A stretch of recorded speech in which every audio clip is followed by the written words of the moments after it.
Olá, eu sou a professora Maria Dirce, meu apelido é Didi, sou professora de História e Pedagoga da Rede Estadual, né, de Minas Gerais. Eu vou estar com vocês durante esse período da pandemia do coronavírus, trabalhando uns temas, né, de História do 9º ano, que estão contidos no nosso currículo referência de Minas Gerais. Eu espero que essa fase passe o mais breve possível para vocês estarem retornando para as escolas e encontrando com os professores de vocês. Hoje, nós vamos estar trabalhando, né, a transição da monarquia para a nossa primeira república. Vamos lá.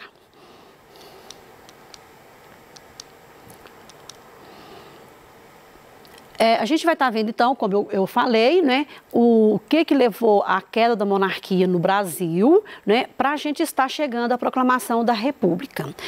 Eu trouxe aqui para você, né, a primeira bandeira republicana, né, brasileira, que ela não é como é a nossa bandeira atual, e trouxe aqui a bandeira do Império, né, que durante todo o Império brasileiro. Quais que foram, né, essas questões que levou, né, o fim da monarquia no Brasil para a gente estar implantando a República? Nós tivemos várias questões, só que eu trouxe aqui para vocês as 3 questões mais importantes. A primeira dela é a questão militar. Nós tivemos, né, no final já lá da monarquia, a Guerra do Paraguai, né, guerra por causa de território. Essa guerra, então, ela levou vários militares, né, brasileiros, né, para estar lutando de frente nessa guerra. E, inclusive, foi, né, recrutado inúmeros escravos, com a condição de que quando esses escravos voltassem, né, da guerra, se a gente saísse vencedor, eles seriam libertos. Porém, né, essa condição, né, que as autoridades falaram para eles, isso não aconteceu, na verdade, quando eles retornaram. E uma outra situação também, que os próprios militares, né, que aqui da época da República, da época da monarquia, né, eles queriam ter, né, autonomia e, infelizmente, também o rei não deu essa autonomia para eles. Aí o que aconteceu? Eles, então, ficaram insatisfeitos, né, e começaram, né, a se rebelarem contra, né, o governo monárquico.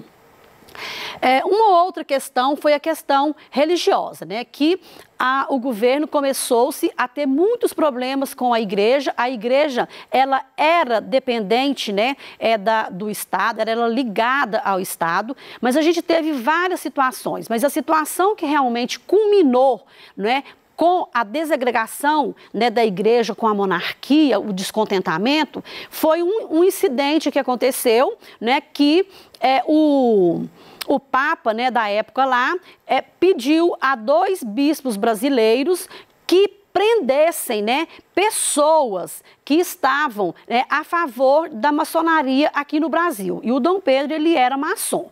Aí, então, o Dom Pedro pediu, né, para estar soltando essas pessoas, eles não soltaram, e aí, então, houve um clima, né, bastante forte de atrito, né, entre eles, que aí realmente ficou insustentável esse apoio, né, essa ligação, a igreja ser totalmente dependente da monarquia ou do rei, né?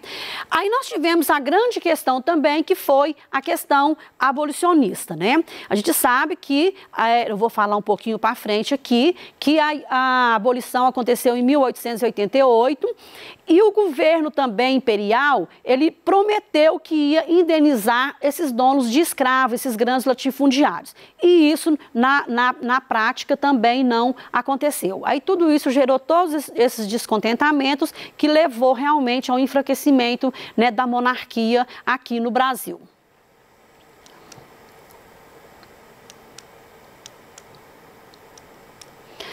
Eu trouxe uma charge aqui bastante interessante, né? Onde, de um lado, né, o rei falando aqui, né, o governo vai cair, já briguei com os fazendeiros e com a igreja, né? E vem um militar e coloca, quem mandou criar, né, questões militares? Então, foi as 3 questões que eu trouxe para vocês, né? Todos esses grupos muito descontentes realmente com a forma, né, que o Dom Pedro estava, né, dirigindo o nosso país. Bom, Dentro da sociedade da economia, né, a primeira coisa aqui que a gente tem que lembrar é que no final já da metade do Império para frente do Segundo Reinado, a gente teve uma grande expansão cafeeira, né, dentro da economia, principalmente lá no Oeste Paulista. Mas também surgiu, né, nessa época, que a gente chama a época do Mauá, que foi aí, né, a questão, né, do aumento das indústrias, né, e aí criou-se novos bancos, teve um desenvolvimento muito grande com a criação, né, de estradas de ferro e mais, né, muitas coisas que realmente foram trazidas aí de desenvolvimento nessa época aqui no Brasil. As transformações, né, elas eram um pouco limitadas porque, na verdade, a gente teve uma permanência ainda de muita coisa de ser, né, a exportação agrícola, ela era ainda o nosso forte da nossa economia, porque, na verdade, a industrialização, ela estava no começo e era uma industrialização ainda bastante tímida e dependente, né, de outros países compradores. E claro que aqui, lembrando que São Paulo, né, e Rio de Janeiro, na época, eram as duas cidades mais fortes, né, economicamente que a gente tinha, tá? Permaneceu, apesar desse desenvolvimento, permaneceu no Brasil ainda, né, a questão da estrutura agrária e social em todas as outras regiões, porque onde, na verdade, desenvolveu foi só Rio de Janeiro e São Paulo mesmo, tá? E a mão de obra, né, ela era mão de obra escrava, já tinha acontecido a abolição em 88, mas ela foi sendo gradativamente substituída por imigrantes, né? No início, imigrantes italianos, alemães, que foram os mais fortes, né, no início da nossa imigração. E o trabalhador dos imigrantes, normalmente eles eram feitos, né, nas primeiras indústrias aqui, mas era bastante tímido ainda o desenvolvimento industrial. Oh, desculpa. Bom, a Lei Áurea, então, aqui em 88, eu quero mostrar para você, né, que ela trouxe, né, esses ex-escravizados ficaram sujeitos a muitos preconceitos aqui, né, confirmados por teorias racistas, né, e sociais da época, tá? E eles, para eles, né, nada estava representando essa abolição da escravidão, porque eles foram libertos, mas, porém, o governo não fez políticas públicas para estar, né, colocando essas pessoas no mercado de trabalho, dando condições, né, suficientes para que essas pessoas, né, sobrevivessem de maneira digna. Aqui, inclusive, tem uma imagem, né, de uma família, né, num casebre muito pobre ainda lá na fazenda, né, mas já na verdade, sem aquela condição que ela tinha lá de escravo. Após a abolição, então, o negro ele foi excluído do mercado de trabalho aqui no Brasil totalmente, tá? Eles fizeram, né, leis que eu vou estar mostrando, né, agora para você, né, que nada favorecia esse escravo. Então, esse ex-escravo, ele só trabalhava em serviços pesados, né, e que nada acrescentava para eles em melhoria de vida. A exclusão, então, né, o governo achava que tinha sido uma exclusão legalizada, né, quando ele coloca que eles fazem leis, né, implícitas e explícitas, né, que escravizados não podiam ter certas profissões. As profissões deles eram as profissões as mais miseráveis que tinham, tá? Né? Quando eu coloco miseráveis, eram aquelas profissões de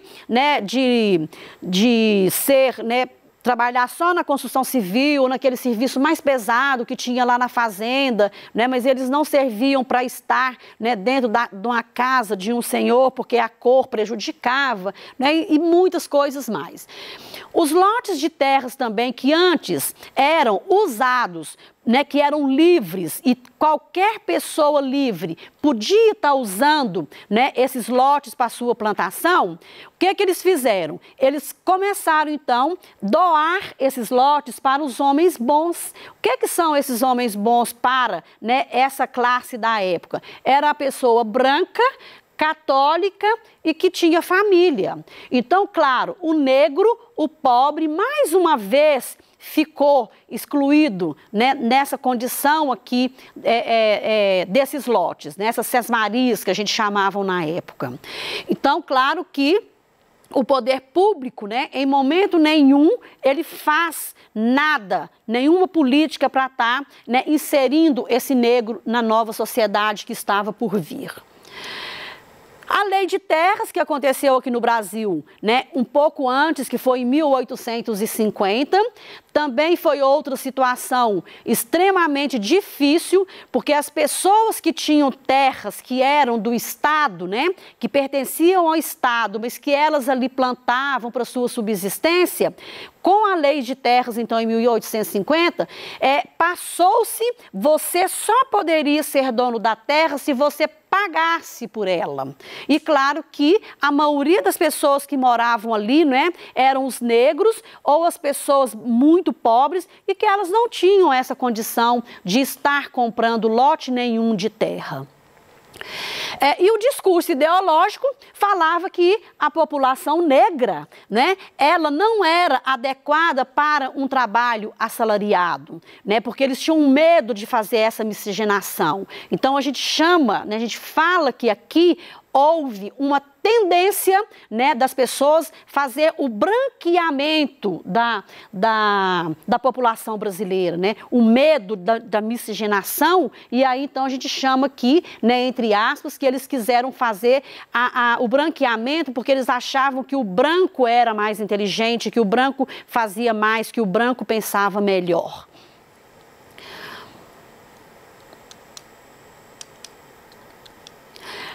Bom, a perda da monarquia, então, né, com todos esses fatores que foram acontecendo aí, claro que eu estou colocando a questão aí toda do negro, mas o negro lutou muito, né, para ter a sua liberdade e a sua autonomia. E aí, com isso, então, né, nós vamos estar vendo aqui agora todos os fatores que realmente levou, né, a decadência aqui da monarquia aqui no Brasil para a gente proclamar uma república, né?